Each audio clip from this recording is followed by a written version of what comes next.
Rumah sakit di Indonesia memiliki pelayanan kesehatan yang tak kalah dengan Singapura, baik dari sisi kualitas tenaga medis seperti dokter ahli maupun perawat. Bagi masyarakat Indonesia yang biasa berobat ke Singapura tidak perlu khawatir dengan kebijakan pemberhentian pelayanan dan pengobatan untuk pasien asing yang dikeluarkan oleh Kementerian Kesehatan Singapura. Kementerian Kesehatan Singapura MOH melahirkan kebijakan memberhentikan pelayanan dan pengobatan untuk pasien asing baru yang tidak tinggal di Singapura. MOH memprioritaskan pelayanan kesehatan untuk pasien COVID-19 dalam negeri yang terus bertambah. Kebijakan itu sebenarnya bisa dimanfaatkan Indonesia karena kualitas pelayanan kesehatan di Indonesia tidak kalah baiknya dengan Singapura. Menurut Sekjen Perhimpunan Rumah Sakit Indonesia, Lia Gardenia, beberapa profesi kedokteran di Indonesia memiliki kualitas setara dengan dokter luar negeri dengan hasil uji standar internasional. Kualitas dan standar rumah sakit Indonesia meski tak sebanyak di Singapura, juga sudah banyak mendapat akreditasi internasional yang diambil melalui KARS atau Komite Akreditasi Rumah Sakit Internasional.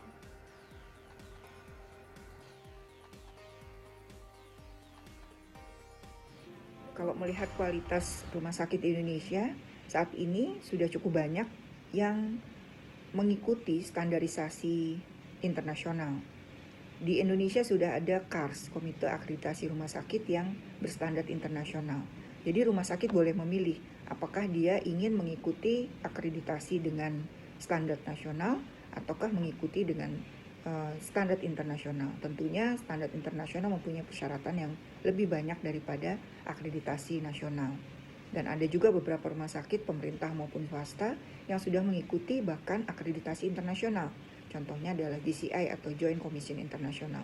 Jadi pada prinsipnya sebetulnya sudah ada jalan ke arah pelayanan yang baik yang bisa menyamai dengan luar negeri. Apalagi mungkin lebih murah ya pelayanan di Indonesia.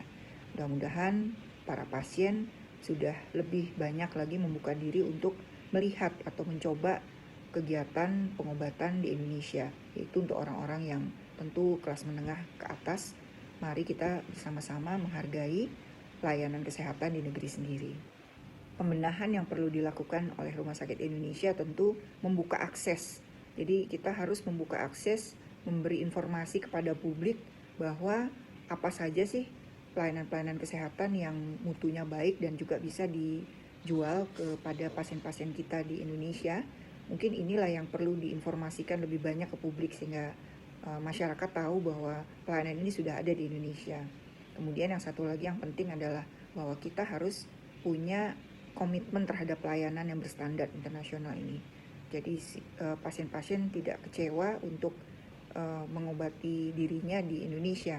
Walaupun saat ini era COVID, ternyata juga banyak pasien-pasien yang tadinya berobat di luar negeri, akhirnya mereka mencoba untuk pelayanan di Indonesia.